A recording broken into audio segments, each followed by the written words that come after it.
Good evening, folks. Welcome back to the channel. It's great to see you. It always is. I hope you're all doing well. Going to be going through the rest of these matches in the round of 16 over in Toronto. Today we've got another four of the best. You may say it shouldn't take that much of your time.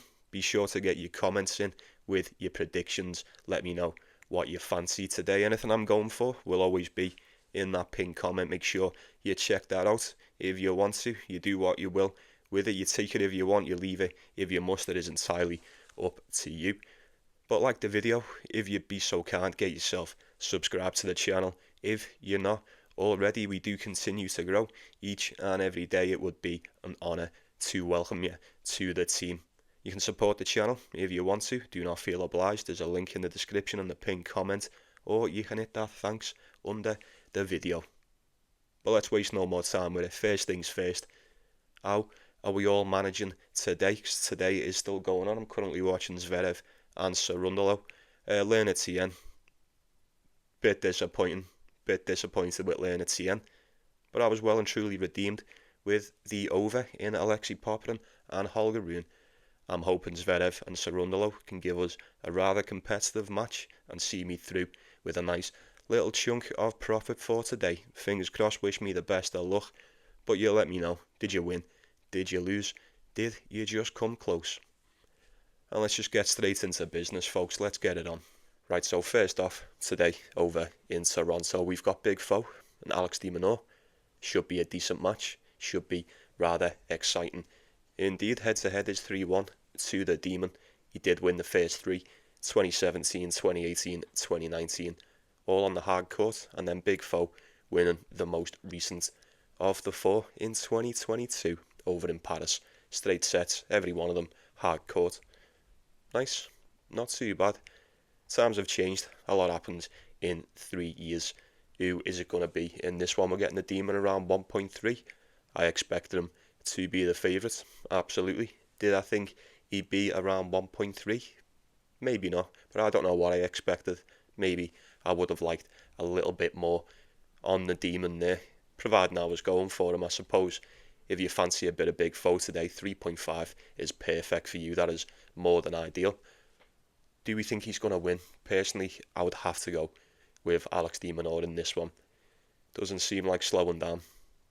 Coming off the title over in Washington, played great over there. Came over to Canada. There was a couple of question marks surrounding the fitness and what have you of Alex de Minaur. He played Comasania and he made that one look just as easy as he was making them look over in Washington. And I feel like the best thing that could have happened for him was getting that walkover against Christopher O'Connell. Nice bit of rest. Should be in, I'd say, better shape, but he's in fine shape anyway. But he should be in a better spot to have a go at Big Foe today with having that match off, I would imagine. I think Big Foe's been playing good, hasn't he? He's been playing good. He usually does around this time of the season, although the wins have been far from convincing. I will just say that Watanuki could have easily beat him. He ended up just tapering off towards the end. Big Foe came back, got that one done. And then the game against Vukic. Now, once again, I don't know how much weight that holds at the moment, so I'd be willing to bet it holds a little bit more weight than what I'd be willing to admit. Alexander Vukic, like we've said, we've become very used to watching this guy underperform all season. We see matchups involving Alexander Vukic, you go, oh yeah, he probably shouldn't win. You expect it to be a bit of a cakewalk, but he did win a set. It was anything but easy for Big Foe, but I think Vukic is probably playing a lot better the past week or two than, like I said, what I'd be willing to admit. So, nonetheless, good wins, that's all that matters. Ideally, you'd like whoever to win them in straight sets and look great doing so, but as long as you get it done, that is all that matters. But I can't look away from the Demon in this one. Quite the contrast in styles. I think Big Foe could definitely keep it close. I think it could be a lot closer, a lot more interesting than what the odds are currently suggesting.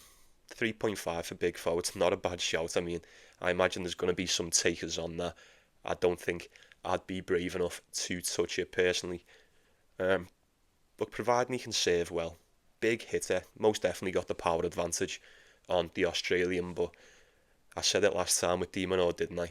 Can't remember who we played, but I did say it last time in one of them.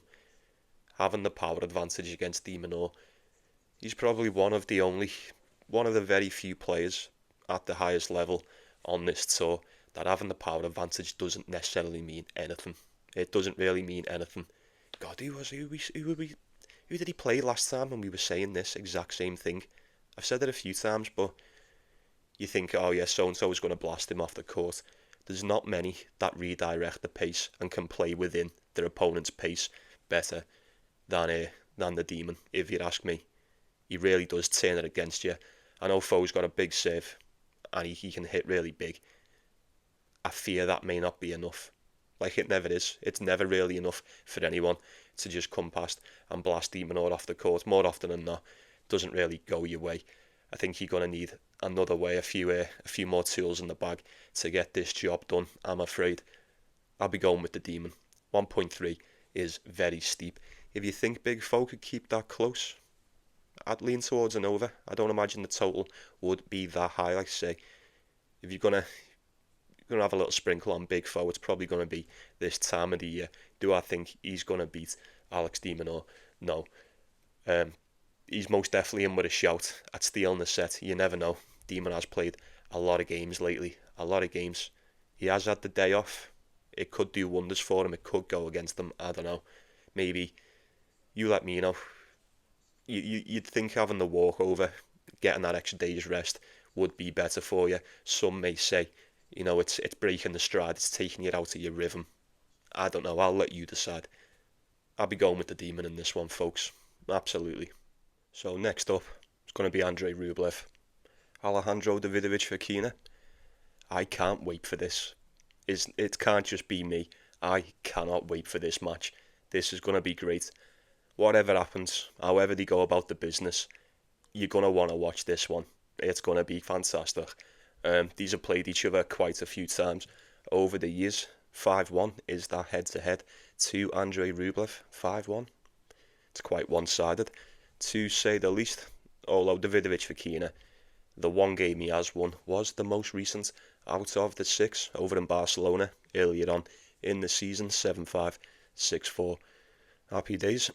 Happy days indeed. Rublev winning all 5 prior to the meeting on the clay.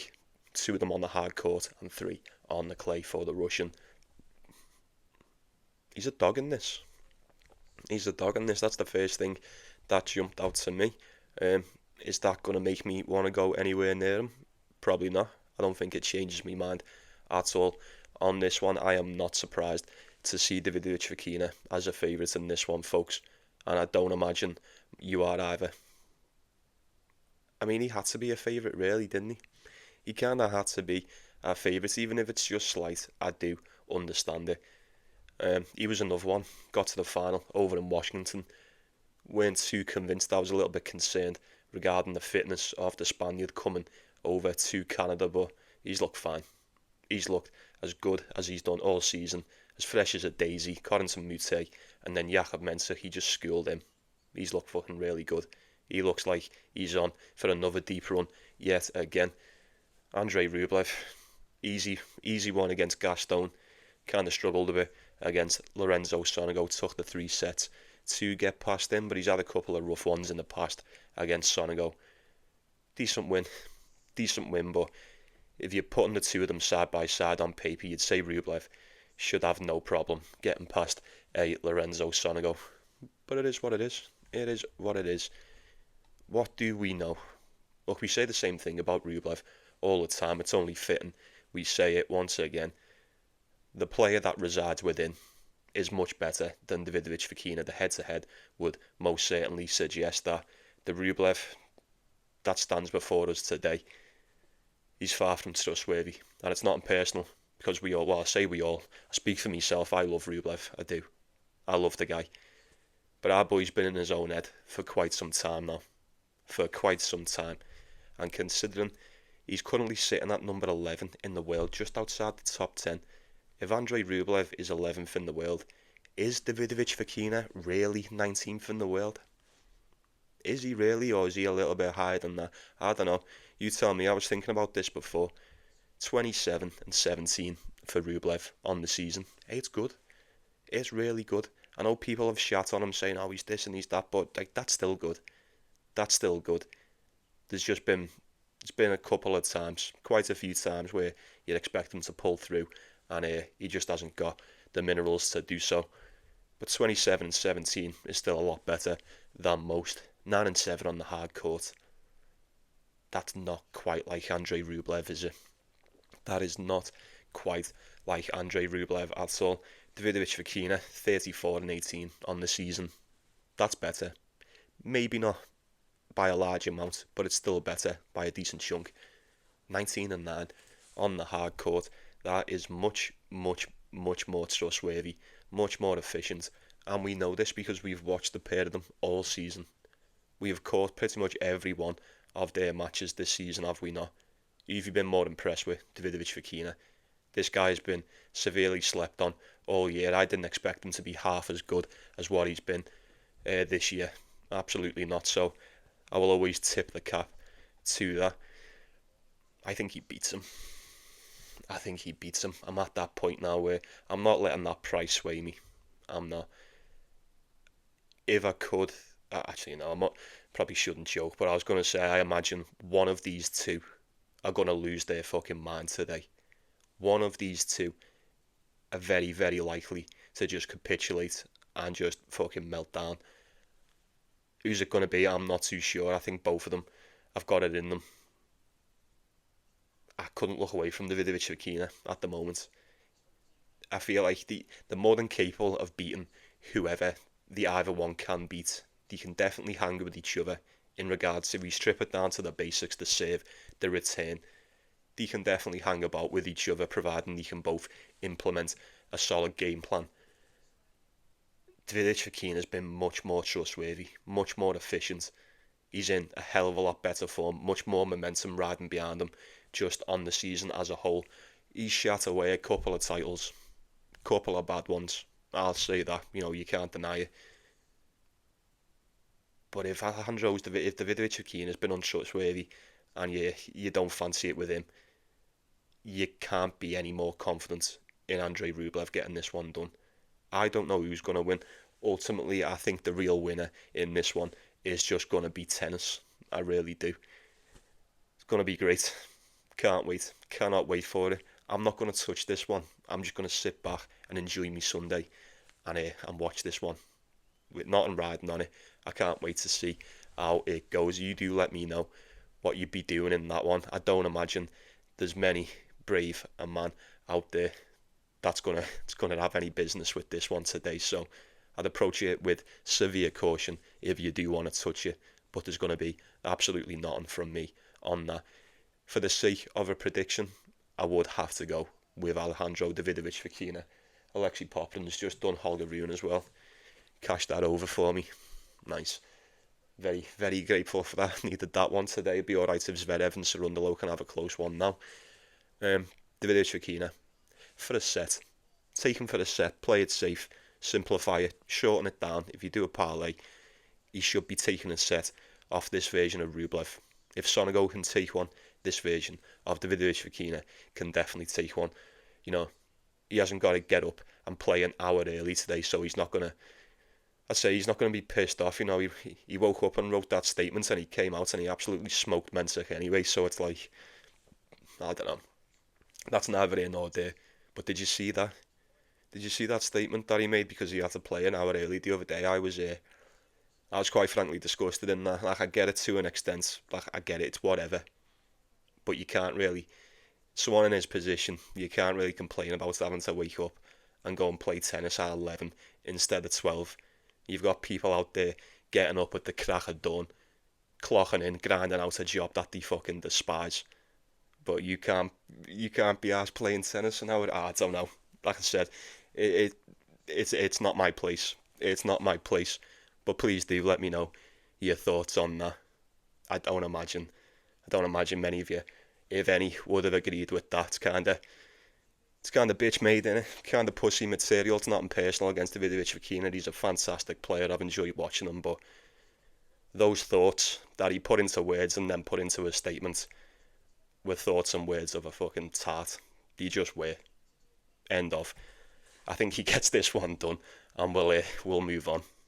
Right, so next up's going to be Flavio Cobolli and Ben Shelton. Good old Shelly. Shelly. Yeah, he had to put in a shift to get past Beanach, didn't he? That was a decent match. Decent hustle. I was happy with what I've seen there. He's been good. He's been fairly solid over in Canada.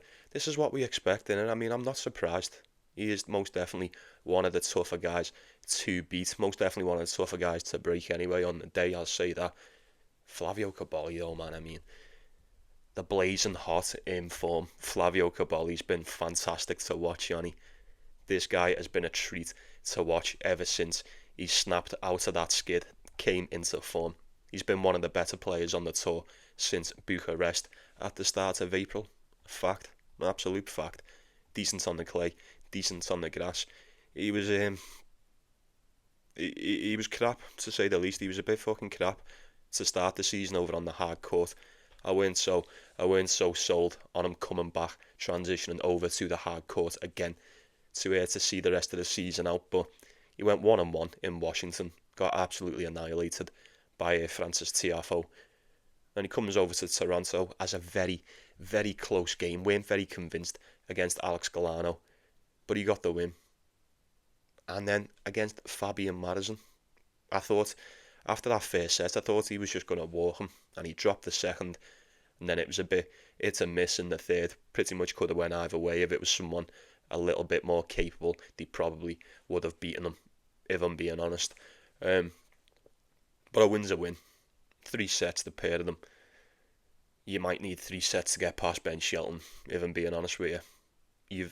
You very, very well may just need to go to war with this guy, because he's, like I said, he's very tough to break. Very tough to break. But if Flavio Cobolli comes out, does his stuff, he brings that intensity that we've seen throughout the past few months, I'd say you could most definitely have a good go against Ben Shelton today. He's already beaten before on the hard court. That was back in Washington last season, 2-1, close game, but it still stands. He had a close game this year too. They played each other over in Acapulco. I'd forgotten about this. 2 tiebreakers going the way of Ben Shelton. You probably expect a tiebreaker in this one, wouldn't you? Seems to be the easy way to look when we're dealing with Ben Shelton, don't it, folks? But if we're talking about a win, it would be rather difficult for me to look away from the American in this one. You know, number 7 in the world. Number 7 in the world. When he comes and he brings his stuff, he's really good, isn't he? He's really good. I've seen a lot of people saying Ben Shelton's like fucking super boring to watch. I strongly disagree. I highly disagree with that. Depending on what you consider as really good tennis, you might just want to watch flashy stuff or this and that. And I totally get it. He's not the most flashy. He may not be the most exciting player on the tour, but he is far from boring. He is far from boring. I've seen Ben Shelton put in some absolute bangers, have some absolute crackers when it comes to games of tennis, and like especially in slams, he's had some belters. I just thought to put that out there. I don't know how you feel about it, but like I say, I kind of get he's so dominant on the first serve, and if you get someone who's just smoking people out the bunker on the first serve every time, you kind of turn up and you go, oh, not much of a game of tennis. I get it to that extent, but just wanted to give my 2 cents on that. I am not one of the many that apparently think Ben Shelton is boring to watch. Quite the contrary. I think he's very, very exciting indeed. But so is Flavio Cobolli. If not, maybe a little bit better on the eye. I'll say that. Probably not as strong behind the serve. Probably doesn't possess as much power as, let's say, a Ben Shelton. But Flavio Cobolli has more than proven to us that he can hang with these big hitters this season. I'd probably go as far to say, I dare to say, Flavio Cobolli may just have 1 or 2 extra tools in the bag. 1 or 2 extra dimensions to the game. Ben Shelton is fantastic at what he does, but that return game, it's no secret to us. It is severely lacking. Severely lacking. Now, more often than not, it doesn't really matter at the end of the day because he wins a hell of a lot more than he loses. So who am I to question the overall game of Ben Shelton? Absolutely no one. But it's just an opinion. It's just an opinion. And I've say it's just an opinion. I've got eyes. I can see this guy can't break serve for shit. Let's be real. Who am I kidding? Um, Flavio Cobolli being a 2-1 dog. What's the spread going to be on this? I think you'd be lucky to get 3.5. If I could get Cobolli at 3.5, I'd be tempted to take. As a matter of fact, I'd lean towards an over in this one, but these totals with Ben Shelton, they seem to be a little bit higher than you like. Even though he is quite a big favourite, I imagine you'll get a total around. They'll probably do you out of a game, give you 23.5, something like that. You may have to knock it down a peg. I think 22.5 games is the sweet spot. It's either a straight yes or a straight no with something like that. More often than not, you can give a direct answer. I think 22.5 on this, I'd go with yes. I'd say that goes over if you ask me. Kind of expecting Shelley to get this one done by hook or by crook. I think, it's usually the case. He's got more than enough to grind this one out. If you're gonna turn up and go to war with Ben Shelton, you better be ready. You better be more than prepared. Best get yourself a good night's kip the night before, because it's gonna take a lot. It will definitely take a lot. And if you can't break this guy, more often than not, you'll end up breaking yourself. And we'll see Ben Shelton come out victorious in this one, I would imagine, folks. So I'll be leaning with Shelley to do that. Alright then, let's wrap this shit up with Yuri Lehecka and Taylor Fritz. I would have to go with Taylor Fritz on this one, folks. I would have to take him. I'd have to.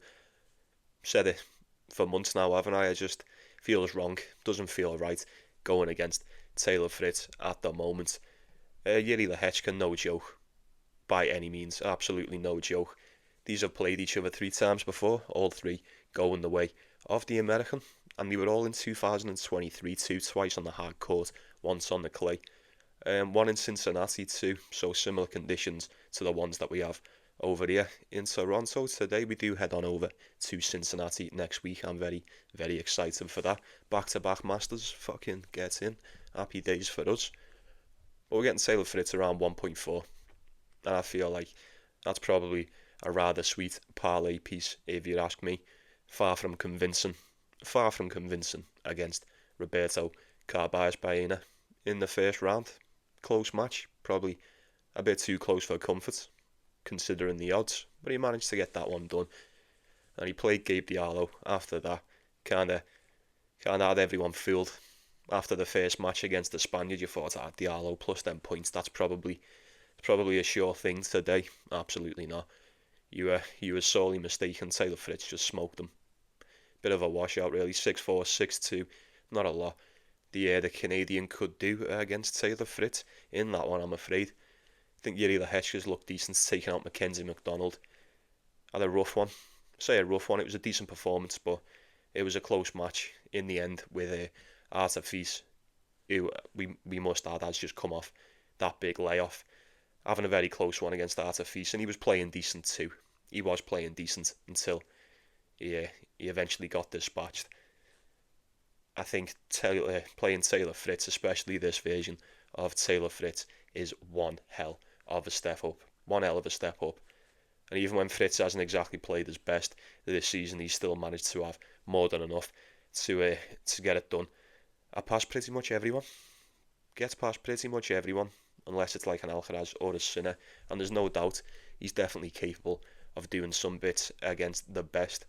Yuri Lehecka, on his day, does perform to a lot higher level, a lot higher standard, much more efficient than the majority of his peers. I'll give him that, but I think Taylor Fritz might just be a class above. I think Yuri Lehecka stands a much better chance than, let's say, a Gabe Diallo. I do. I think he's got a bit more seasoning to him. You know what I mean? A bit more tested, a bit more battle hardened than a Gabe Diallo. I imagine it'll be a little bit closer. 2-1 dog for Lehecka. I couldn't talk it off him stealing a set, although I don't think it wise. I do not think it wise. Not many people are stealing sets off of Taylor Fritz in a best of 3, I'm afraid. So 1.4. It seems to be the way that I'd be looking in this one. If I had to pick it, it's a sound parlay piece. It is a sound parlay piece. It could be really competitive. I'm expecting a competitive game. But ultimately, I am most definitely expecting Taylor Fritz to come out as the winner in this one. Can't see any other way. Can't see any other way. One hell of a step up. Like I say, the quality of opponents compared to Artifice at the moment, and most definitely a Mackenzie McDonald. It's going to be night and day. It's going to be night and day. Not going to waste any more time on it. I will let you go and enjoy the rest of your Saturday. Go about your night, probably watching the UFC. Don't know whether you're watching this, I'm watching the UFC, or you've probably watched the UFC. Or if you've just went to bed and you're waking up Sunday morning, good morning to you. How was the UFC? Did you enjoy it? I'm going to stick the main card on in a sec after I've finished this. But Taylor Fritz, for me, against Yuri Lehecka. And that'll be your lot. That is going to do us for today, once again. Thank you very much for stopping by. Thanks for watching the show. Appreciate each and every one of you. Paulie Sports is super grateful for all of his subscribers. You know that. You can guarantee that. Believe it. I'll see you later. Yeah, I'll be seeing you. Take it easy. You take care of yourselves. You take care of one another. Most important thing, innit? And I'll be saying good night to you. Let me know what you're going for. Get yourself involved. Best bets. All that stuff. Don't be shy. Share with the group. Once again, anything that I'm going for will always be in that pinned comment. I can't stress that enough. Go and check that out if you want to know what it is I'm taking. If you care what I'm taking, you do with it what you will. Take it if you want, leave it if you must. And I'll leave you to it, folks. See you in a bit, yeah? Have yourself a good one. I'll see you tomorrow.